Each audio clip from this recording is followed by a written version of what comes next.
YouTube, Johnny Kalashnikov here. Now this video today is a part 2 for Proof God Exists, and it's also a tribute to my dad. My real father. Now if you've been following my videos, you would know that my biological dad wanted nothing to do with me. I never got to meet him. And I was adopted at the age 4, and the guy who adopted me was extremely abusive alcoholic. At the age of 8, he pointed a handgun at me on my chest when he was drunk, said that he was going to kill me and my mother, so I had to leave our house for about a month. I had to have 911 speed dial. So this is a tribute to my true father, which is my father in heaven, because my earthly parents, my earthly fathers, they deeply disappointed me. But my true father, even though I went through so many horrible things and so much pain, if you were to ask me what's worse, to not have a dad growing up or to have an abusive dad, I would have to say that both options suck. I couldn't tell you which one's worse. I went through both of them. They're both horrible, and I really wouldn't wish either one on anybody watching this video. So basically, how did I get to know my true father? And why do I feel he's the best dad ever? Well, there's a number of instances. I mean, I grew up without a dad, and that was absolutely heartbreaking. I didn't find out his name until after he died. I sent a long letter to him after I found out his name, and I got a letter back from the attorney who handles his estate. It turns out that he has a junior. My original last name was Bauer, and I got a really long last name when I was adopted. So, I mean, that was an extremely difficult thing to do, is to get a letter back saying basically, I'm the attorney who handled your dad's estate. He smoked for 50 years. He died of lung cancer. Good luck in your life. So that was devastating, number one. Number two is being adopted and dealing with an extremely abusive dad. And as I said, that was a horrible thing. I don't wish that on anybody. But what makes my true father awesome is this. Basically, we lived with my parents after we got married. Me and my wife, we got married young. We were both 20 when we got married. And I deeply wanted to move out, get our own place, get my own apartment. And things didn't work out.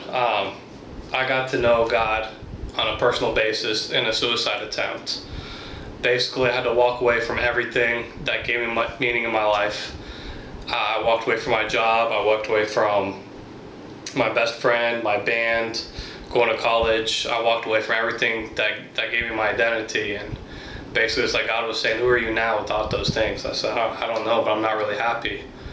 So I was a drug addict. I took over 600 prescription painkillers in 1 week with vodka. I should have died from that, but it's only God's grace that kept me alive. So anyways, so I was about to commit suicide because I didn't know. I didn't have any meaning in my life. And I told my fiance at the time, Mia, I said, before we do something crazy, before we do something stupid like kill ourselves, let's do something crazy. Let's give God one last shot. And I prayed a very simple prayer. I said, God, if you don't give me a reason to live, I'm not going to. And peace that I've been looking for so long hit both me and my fiance. And it literally prevented us from committing suicide. But it gets better, because my dad's awesome like that. He's not cheap. So basically, we got married in June. My wife got me a hammock for my birthday. We went to a park, and the rope that held this hammock up snapped, and I fell about 4 foot directly on my lower back. I got all messed up.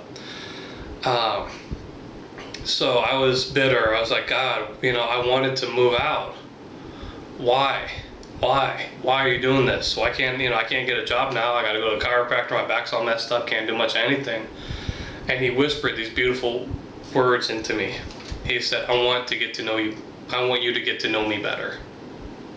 So I started reading the Bible, started reading it, getting to know him.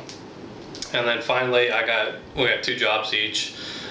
We both worked at Domino's. We both had our own business, which was 100% commission. And God definitely showed us his love there.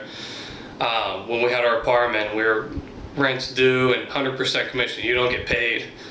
you don't make a sale, you don't get paid, you can't pay your rent. And we had a number of times to where when, we had 2 days left and we needed like $200 left for rent, we get a phone call, we get a sale. And that was awesome. And we had a beautiful view on our first apartment. A second story balcony, we had a little pond, we had a gazebo, it was beautiful. And I was sitting there on the patio just talking to God, like he was my dad, like I'm talking to you. And he just whispered to me, this still small voice that talks about in the Bible. It's so true. When Jesus said, my sheep know my voice, and if you get to know his voice, it's the most beautiful thing. He whispered to me, I knew you'd like it. And a father, just to show that he cares, that he worked it out to get this beautiful view, and being able to spend time with him like that, and for him to whisper that to me, that's why my dad's awesome. But it gets better. That day, I had a pool of tears about this big, just letting my heart get hit with the thought of, I have a dad who knows me and loves me. He cares for me. He cares about the big details. He cares about the small details. Another day, I was out there. We're broke, but we're glad to be on our own. Couldn't even afford a chair for a patio, so I was sitting on a cooler, and all of a sudden I started getting hit with these thoughts of, how horrible of a life I had growing up. How many times my life was threatened, being in the same car as a drunk driver, and how many times my life was threatened. I had a gun pulled on me, and we had to move out for a couple months in fear of our lives, and how I didn't have a dad there. All these thoughts just kept harassing me. It's like, man, But then all of a sudden, those thoughts shifted, and God just started showing me how in the midst of all that horrible stuff, he was there for me. He was there protecting me from myself and all the stupid things I've done. And after he started showing me all these amazing times he was there for me, I never said the words, I love you, Dad, because I never had a reason to. Do you say I love you to a dad who didn't want anything to do with you or threatened to kill your life? Do you say I love you to a dad who you saw commit suicide? No. And he knew that I never said those beautiful words, I love you, Dad. And at the end of him showing me how many times he was there for me, I said, I love you, Dad. And I meant it. And I just felt like the biggest bear hug a father could give a son. He just reached down from heaven and just held me for a while. It's something I really needed in my life, knowing that I never had a dad. Jesus, one of his promises, I believe it's in Luke, he says, I will not leave you as orphans. And I was an orphan growing up. I didn't have a dad that I was proud of, that I could claim. But he showed me that he was there for me. Another time, and I don't care if you say I'm delusional or whatever, I don't care. That's my dad, and he loves me. And I don't care what anybody thinks about it. This is what's given me identity. This is what's given me purpose in life. If you got a problem with that, I don't care. So another time, this is after I knew God as my father. I was going through a real rough time. This after I found out that I'll never get a chance to meet my biological dad. But I was feeling extremely suicidal. I had a shotgun right there next to me in my apartment while my wife was at work.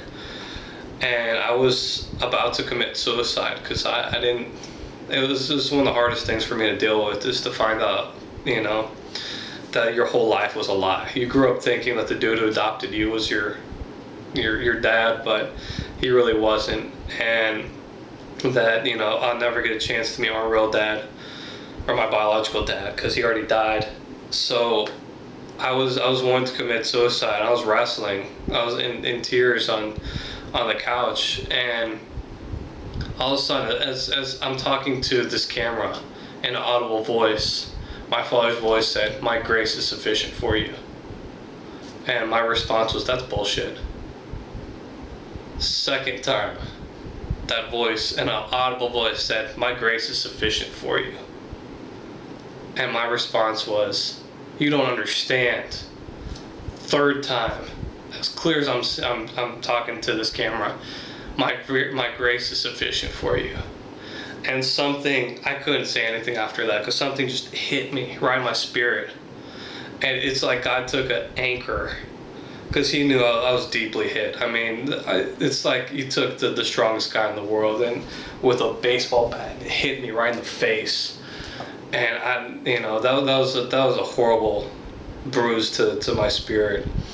But God it's like he took me and he just dug an anchor deep in my soul and gave me this peace to where it takes before, that was a hard thing. That's hard for anybody to deal with. But right now, it takes a lot more to shake me, to shake my faith, to shake my faith in God, my Father. I mean, God said, I'll never leave you as orphans. And if you don't know him, get to know him. He is the best father there is. Even if you got a good dad, biologically, the most that your biological dad can give you is genetics for skin and bones. He can't give you a new spirit.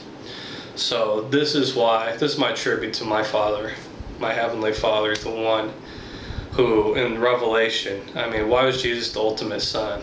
God the Father, when Jesus got baptized, which was something that God thought was pretty cool, he screamed down from heaven. He said, this is my son in whom I'm well pleased. He's told me that as well. And that's awesome to hear your dad say to you, speaks to you, say, I'm proud of you. You're doing awesome. He's giving me reason to live. And I can't ask for a better dad. Even though my earthly father failed me, the both of them did, I'm not an orphan at all. And I just wanted to say, I love you, Dad. And I appreciate everything you've done for me. Coolest thing I get to look forward to is in the book of Revelation, chapter 4, where it talks about the church of Laodicea. It says, all those who overcome troubles, they're going to get to sit on my Father's throne. They get to sit with me on my Father's throne, just like I sat on my Father's throne with them. Just to picture Jesus on the Father's throne on his knee, that's awesome. And to be able to go up there to heaven and sit on his lap and just to be able to enjoy his presence is what I'm looking forward to most. I'm not afraid of dying. Before, I used to welcome death. Now it doesn't really matter. But I know that once, I know God, I've heard his voice. I know my Heavenly Father. But once I die, I get to see him face to face, and that's going to be the thing I look forward to the most. That, and I get to meet my wife. She had a miscarriage back in 2005, so I get to meet a kid who I've never met, and I get to meet my true dad face to face. So that's my tribute to my Heavenly Father. Love you, Dad. Peace.